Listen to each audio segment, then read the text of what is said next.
All right.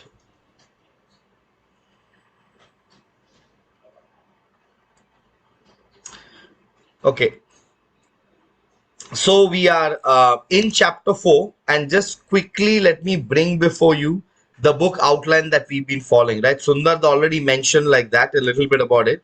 The fact that when we started reading the book, God was asking the people of Israel and Judah to look around and see God's judgment. And so we spent some time looking at all the different nations, right? I also showed you the map of Israel and how the surrounding nations, all of them were literally surrounding them, and how God pronounced this judgment. Now, there's one thing that I want to comment before I go any further, because this is something that God has been teaching me for the past few weeks as I've been meditating on His Word in different contexts and capacity. One of the things I realized that a lot of times we as children of God, we like to, say, pass judgment on people in the name of the Bible. Okay. So if somebody is doing something that is not right, if somebody is doing something that, we are, not very happy with, a lot of times what happens is we pass judgment on them. And we do that saying that, well, God also passed judgment on people. But there's one thing that you and I need to remember, that there is a difference between judgment and criticism. Okay, difference between judgment and criticism. See, a lot of times I feel that we as human beings are more critical. We like to criticize, then bring the judgment of God. Now, when you look at God's judgment, the whole motivation of God's judgment was very different. God's judgment was out of His love for the people of Israel. His judgment was out of His love for the Jewish people, right? His judgment was not, to just condemn them for the sake of condemning or destroy them completely. Why did God judge the nation of Israel? The reason God did it is because ultimately He wanted them to come back to Him and, enjoy the plans that He has for them, enjoy the blessings that He had planned for them. So God's judgment is always out of love. However, mankind's, human beings' criticism is always out of self-righteousness. I don't know about you, but I feel most of the time we are critical of others out of our own self-righteousness. Okay, I criticize somebody because I assume that I, am strong in that area. In Bengali, there is a saying, na dhoa tulsi pata. As if we are very innocent. That's the meaning of the saying. Dhoa tulsi pata means as if I'm very innocent. So a lot of times when I, criticize people, I always do it from a position of being very self-righteous. Okay, that's how the criticism comes. Okay, but God's judgment always comes out of His love. Now that's where there's a difference. So I think a lot of times we forget that. So we want to judge others. Sometimes we feel that we need to be a prophetic voice in a society that is going into sin, in a society that is living in darkness. We need to be a prophetic voice. So trying to be a prophetic voice, I feel that we become more critical. We begin to criticize more, because the prophetic voice is never out of love. It is always out of self-righteousness. So I just wanted to make that comment. See, the whole book of Amos is about God's judgment, but that God's judgment is not how we judge. His judgment was out of love. His judgment was, the motivation that finally the people of Israel will come back to Him and flourish under His sovereignty. So I think that is something that it's good for all of us to keep in mind. Second thing, like we started looking at from last week, is now God is asking them to look within and see the corruption.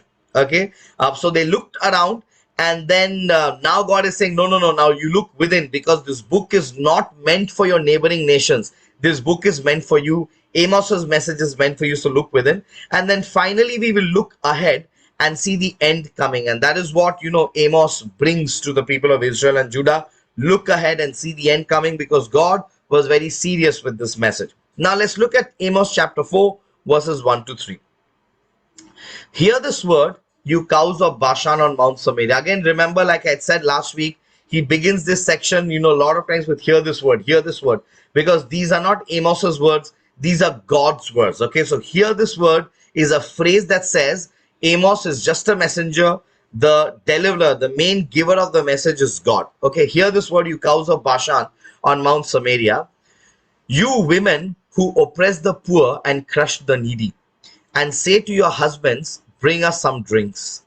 The sovereign Lord has sworn by his holiness, The time will surely come when you will be taken away with hooks, the last of you with fish hooks. You will each go straight out through breaches in the wall, and you will be cast out toward Haman, declares the Lord. Now, when God is delivering the second message to Amos, the first message was already given in chapter 3. Now, the second message again, he's saying, hear this word. God is again, targeting those people, especially the people of Israel, because there was so much of exploitation. Now, here is a phrase called cows of Bashan, right?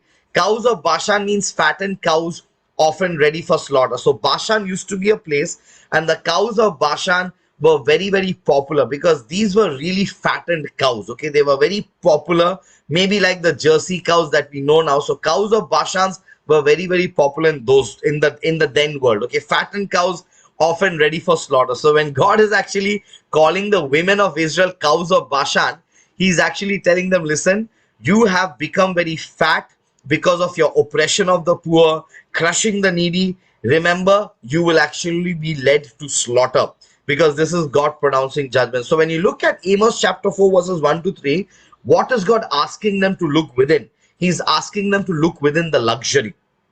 Okay, these people were living in luxury at the expense of the poor and the needy. Okay, and please remember, the whole book of Amos, I mean, one of the main sins that God highlights in the book of Amos is this, that the people of Israel were actually exploiting the poor and the needy.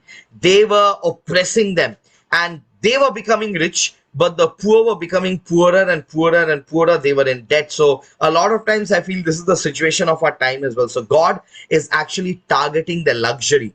Don't live in luxury at the expense of others. Okay, now they had become wealthy because of oppression. They were oppressing people. Now, becoming wealthy legitimately is not a problem for God. Okay, why? Remember that Abraham himself had become very, very wealthy. God made him very, very wealthy. So if you work hard, you enjoy the fruits of your labor, God has no problem with it. Not just that, you recognize there are a lot of wealthy people in the Bible. Job again was a very wealthy person and somebody who loved God, and God delighted in Job. So please remember that God definitely, or the Bible is not against becoming wealthy.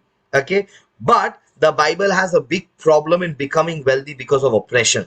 We oppress others, we manipulate others, we lie, we cheat so that others suffer, and in their suffering we become wealthy. And that is why Amos chapter 4 is actually a judgment against the luxury with which the people of Israel were living. Okay, especially their women also, not just the men but women. And it is very interesting, remember that women were actually the oppressed in the society in those days, right? Women were just treated as commodities. They had no identity. It was a very male chauvinistic society না, মহিলাদের কোনোই অস্তিত্বরম ছিল না, কোনো value ছিল না. But even in that context, you recognize that there were some Israelite women, Jewish women, who were actually controlling their husbands. They were telling their husbands, bring something to drink, oppress the poor, we need to be rich. So even in that context, here were women who were actually exploiting the poor and enjoying the wealth because of the oppression. Okay, now when you look at the Bible, especially in 1 Timothy chapter 5 verse 18, the scripture says, do not muzzle an ox while it is treading out the grain. This is actually found in Deuteronomy chapter 25 verse 4. And so 1 Timothy just kind of refers to that in Deuteronomy chapter 25. And the worker deserves his wages. Again, this is in Luke chapter 10 verse 7, something that Jesus comments, and Timothy records both these. Okay, do not muzzle an ox while it is still treading out the grain, and the worker deserves his wages. The reason I'm sharing these verses with you is because remember, if you work hard, you deserve the fruit of your labor. When an ox is treading the grain, the ox can eat. Okay, the farmer will never tell the ox not to eat while the ox is treading out the grain. So in other words, these verses show us that if you're working hard, you deserve your wages. You deserve to enjoy your life. You deserve to enjoy the fruits of your labor. So please remember, when God is actually condemning luxurious living, okay, what is the meaning of luxury? Luxury means having an excess of something. Enjoying your wealth is not a problem, but having an excess of something when you are not spending it on anyone, you're just spending your whole wealth on yourself. Now that is a luxury that God has a problem with. Okay, so again, please don't misunderstand that God is against the wealthy. God is not against the wealthy. If you work hard, definitely God wants you to enjoy the fruit of your labor. Okay, so please don't think that now you can't go for vacation and all because God is against luxury. No, no, you can go for vacation as long as in your whole life you're not just spending all your wealth on yourself. You need to think of the poor as much as whenever God leads you to give them or burdens you to give them, you should give and help those who are struggling, who are being exploited or who are being marginalized. Okay, but the problem with the people of Israel is that they were spending all the wealth on themselves. Okay, now they ignored the needs of the poor. And again, I want to remind you, I've been talking about this G Vergis Mar Ostatios, right? Bishop of the Marthoma Church. Many years ago he was the bishop. He's no more now. He wrote a book, The Sin of Being Rich in a Poor World, right?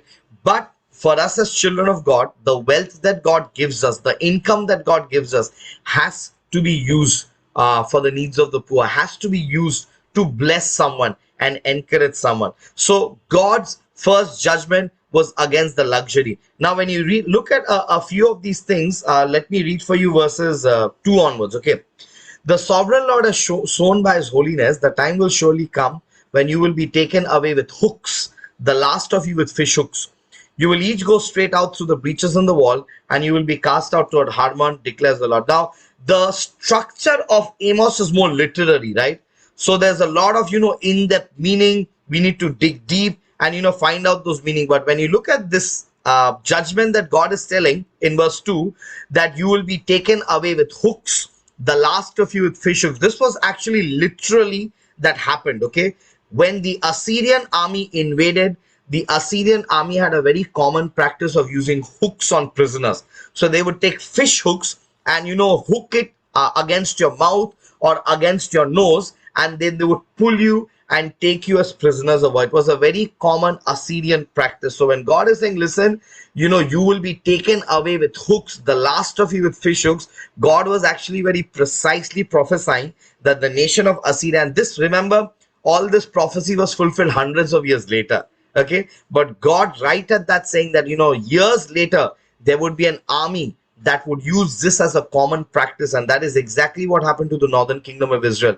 The Assyrian army invaded, took them into exile, but all of them were taken with hooks, okay, with fish hooks attached to their either mouth or the nostrils, and as a result, God's prophecy being fulfilled. So that's the number one thing you have to remember in chapter 4. First, God is actually judging them and prophesying against their luxurious living. Too much wealth. Okay, spending everything on themselves at the expense of others, oppressing people. This is something that God doesn't like. Okay, luxurious living without being sensitive to the needs of others, God just doesn't like at all. In fact, somebody said, when God raises my standard of living, he wants me to raise my standard of giving. Okay, when God increases my standard of living, he wants me to increase my standard of giving. I think that's something that helps us to understand this in context. Okay, let's look at the other two verses. Chapter 4 verses 4 to 5. Go to Bethel and sin, go to Gilgal and sin yet more. Again, God is using like a reverse psychology. It's not like he's giving them permission to go and sin at Bethel and Gilgal, but basically a reverse psychology. Bring your sacrifices every morning, your tithes every 3 years, or some translations also have days. Burn leavened bread as a thank offering and brag about your freewill offerings. Boast about them, you Israelites, for this is what you love to do, declares the sovereign Lord. Now, when you look at verses 4 and 5, again, God is, saying something that's very simple, right? Now, two places are mentioned. One is Bethel, the other one is Gilgal. I think it is good for us, to say why God actually took these two cities out, these two towns out, when he says, go and keep sinning there, go to Bethel and sin, go to Gilgal and sin. And I think it's important for us. First, God is, talking about the hypocrisy. Okay, what is the hypocrisy? Bethel and Gilgal were sacred places. Okay, these were sacred places for the people of Israel. So remember, the first judgment was against the luxury. They were spending everything on themselves. They were oppressing others. The second is on the hypocrisy, and we'll see in details what hypocrisy. But Bethel and Gilgal. Okay, now Bethel was very important. Why? Because of Abraham. Let me read Genesis chapter 12 verse 8. This is the chapter where God actually calls Abraham. tells him that I'll make you into a great nation. Genesis 12:8 says, from there, that is Abraham, he went on toward the hills east of Bethel and pitched his tent, with Bethel on the west and Ai on the east. There he built an altar to the Lord and called on the name of the Lord. Okay, now that, was the place, the Bethel, that was the mountain where he did it. Again, Jacob did it. Genesis chapter 28, verses 18 to 19. Early the next morning, Jacob took the stone he had placed under his head and set it up as a pillar and poured oil on top of it. He called that place Bethel, though the city used to be called Luz. Now, this event in Jacob's life happens when Jacob is fleeing from his brother, going to his uncle Laban. Now, on the way, he falls asleep at night. And when he falls asleep, he sees a vision where angels are going up, ascending and descending. There are stairs and angels are going up and down heaven, right? Coming to earth, going up and down. And, Jacob wakes up and says, well, this is holy ground. And then he sets up this pillar and calls that place Bethel. It was at the very same place on his way back years later when he comes back to reconcile with Esau. Again, he offers, okay, he remembers Bethel. He observes that it's a holy place. So even for Jacob, Bethel was a very, very, spiritual place. And so Bethel had a very, very spiritual significance for the people of Israel because of Abraham for Jacob. And also Bethel, the name Bethel means house of God. Okay, in Hebrew, Beth is house, El is God. So it is the house of God. Now, that house of God that has such a significance for the people of Israel has become a place of sin. Gilgal, what is Gilgal? Now, this is when Joshua crosses the Jordan. Okay, so Joshua crosses the Jordan. On the 10th day of the first month, the people went up from the Jordan and camped at Gilgal on the eastern border of Jericho. And Joshua set up at Gilgal the 12 stones that had been taken out of the Jordan. So the Gilgal was the first place where the people of Israel camped, okay, in the promised land. Remember when Joshua with the people were crossing Jordan, the whole Jordan had dried up for them. They walked and God had told them, take 12 stones from the Jordan and make a shrine, make an altar, not a shrine, make an altar, so that when your children ask you, what are these 12 stones? You tell your children that, when we were crossing to the promised land, God stopped the flow of the Jordan so that the people of Israel could cross. Okay, again, Gilgal, that was in Gilgal where the 12 stones were placed. Again, a very, very holy place. But what did the people of Israel do? These sacred places were turned into places of sin. Now, both the places had become shrines where people worship pagan gods while claiming to worship Yahweh. So these were places that were sacred to Yahweh. These were memorials, memories of Yahweh, amazing things that he did. And now they had shrines of pagan gods and goddesses there that they were worshipping as if they were worshipping Yahweh. So God actually catches the hypocrisy, saying that you are going to Bethel, you are going to Gilgal, but you are going there just to increase your sin. So go there, go sin there, go sin there. That is why God says, go to Bethel and sin, go to Gilgal and sin yet more. Now, when you look at the other verses after that, bring your sacrifices every morning, your tithes every 3 years or days, okay? Burn leavened bread as a thank offering and brag about your free will offerings and all of this, God says. Now, what is God saying? God is saying that, they were becoming very ritualistic, sometimes doing even more than required. Okay, I'll take you back. See, tithes, if it's once in 3 years, I understand, but there are some translation that talks about tithes every day. Okay, now why every day become tithes every 3 days? Why? Because you're not earning like that every 3 days, but you're bringing tithes, so you're actually doing more than what is required. Bring your sacrifices every morning. There was no prescription of the law that said to bring sacrifice every morning. Nothing of that. Okay, but these guys were doing more than what was required, becoming more ritualistic. They were just doing it trying to get brownie points. Not only were they becoming ritualistic, they were also becoming boastful, right? God is telling them, listen, you burn leavened bread as a thank offering and brag about your free will offerings. Boast about them, you Israelites, for this is what you love to do. So God is actually prophesying and judging their hypocrisy. This is a judgment against the hypocrisy. They are just boasting, okay? Instead of God being honored, they are just being honored in the presence of men and women, and they are just boasting. And it's very interesting. Verse 5, remember, every offering that God demanded was with unleavened bread. It was never with leavened bread. Now, but these guys were bringing leavened bread as thanks offering, and then on top of that, they were bragging. Now, if they followed the law, I understand. At least they were following the law, bringing unleavened bread. But here they are bringing bread with yeast. God clearly told them never bring bread with yeast, and they are bringing it, and then they are bragging about their free will offerings. And God is just angry with this attitude. So he's angry with their hypocrisy. Okay, so these are the two things that we saw, right? He's angry with the luxury. They're just spending the wealth on themselves. They're angry with the hypocrisy. He's angry with the hypocrisy. And then Amos chapter 4 verses 6 to 11, this is what God is saying. I gave you empty stomachs in every city and lack of bread in every town, yet you have not returned to me, declares the Lord. I also withheld rain from you when the harvest was still 3 months away. I sent rain on one town but withheld it from another. One field had rain, another had none and dried up. People staggered from town to town for water but did not get enough to drink. Yet you have not returned to me, declares the Lord. Many times I struck your gardens and vineyards, destroying them with blight and mildew. Locusts devoured your fig and olive trees, yet you have not returned to me, declares the Lord. I sent plagues among you as I did to Egypt. I killed your young men with the sword, along with your captured horses. I filled your nostrils with the stench of your camps, yet you have not returned to me, declares the Lord. I overthrew some of you as I overthrew Sodom and Gomorrah. You were like a burning stick snatched from the fire, yet you have not returned to me, declares the Lord. So here from verses 6 to 11, God is actually telling all these, small warnings or punishments that he had sent to the people of Israel. And like I said, his judgment, his punishment is always out of his love, that they would return. But in all these verses, God is saying, listen, you have not returned. Right from the beginning, right? He's saying, hey, I gave you empty stomachs in every city. Means what? There was famine. There was lack of bread. And God was hoping that the people of Israel would return to him and ask for forgiveness and say, God, we are hungry. You are the only one who gives us food. God didn't. I withheld rain from you. Drought. God sent drought among them when the harvest was still 3 months away. I sent rain on one town and withheld it from another. Okay, God is saying, listen, it was me. I sent drought in one places and I did not send drought in another place. I was hoping that for those of you who are suffering, you would come back to me.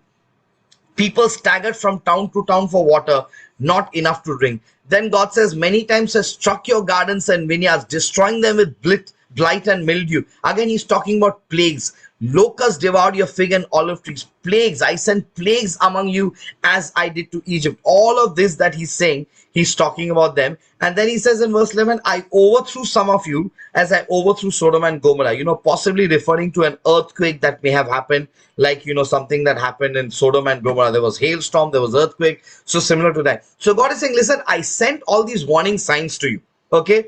Yet here were these people who were stubborn.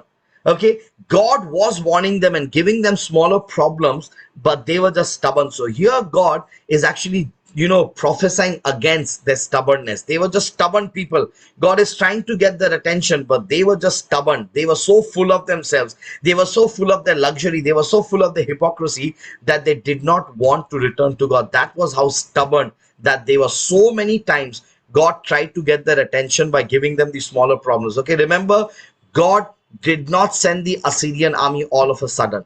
Okay, he kept warning them. He kept trying to get their attention, but these people were just too stubborn. And one of the lessons that I learned is, a lot of time God sends smaller calamities to protect us from bigger ones. We sometimes get upset with God that, if there's a sickness that happens, or if these are small problems that happen in our life, no? But a lot of times, remember, maybe God is trying to get our attention and protect us from bigger ones, right? Maybe, we are taking things for granted. Maybe we are taking him for granted. So instead of getting angry on God and questioning him, I think a good question to ask is, God, what am I missing? What am I missing? What are you trying to tell me? I want to honor you, God. Please reveal to me what you're trying to tell me through these smaller calamities. So when you look at the people of Israel in chapter 4, that is exactly what God is saying. Okay, he didn't send the Assyrian army all of a sudden. Okay, he kept warning them. Plagues, famine, drought. He kept warning them, natural calamities, but these people were just not interested. And it's very interesting how Amos ends. And after this, I'll give the time over to Pastor Bhagirathi. Amos chapter 4, this is how it ends. 12 and 13. Therefore, this is what I will do to you, Israel. And because I will do this to you, Israel, prepare to meet your God.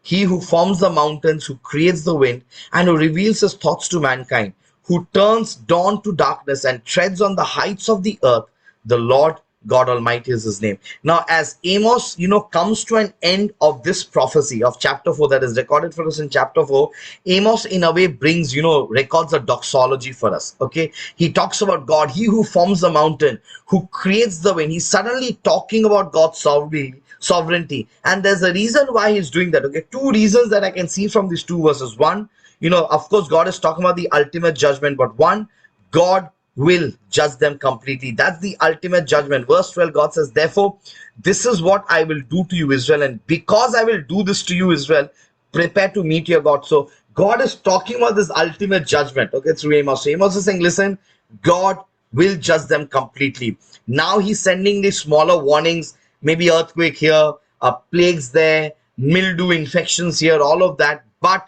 God will destroy them completely. And that is exactly what happened, right? When the Assyrian army came and took the northern kingdom, Israel, into captivity, till now, we don't know what happened to the 10 northern tribes of Israel, right? The southern tribes just had Judah and Benjamin, but the northern tribes, we still don't know what happened to the northern tribes.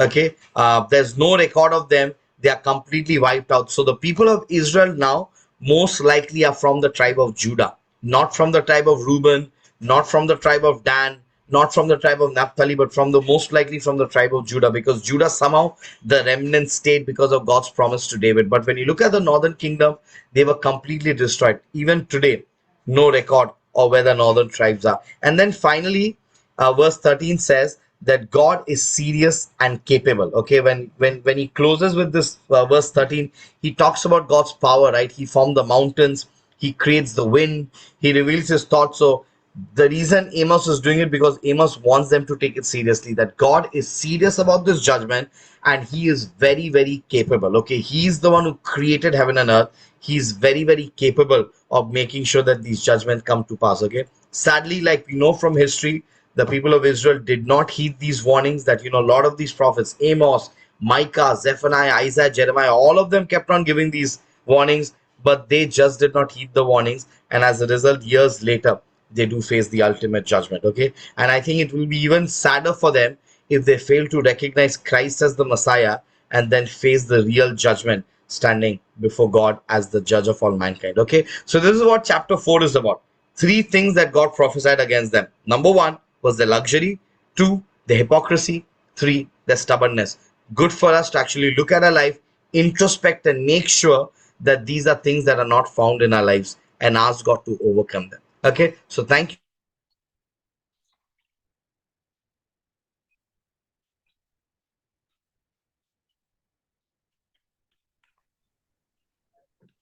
Okay, thank you very much. So now we'll just spend a couple of minutes in reflection. Anybody has anything to contribute, anything to ask, or any new learnings would you like to share now?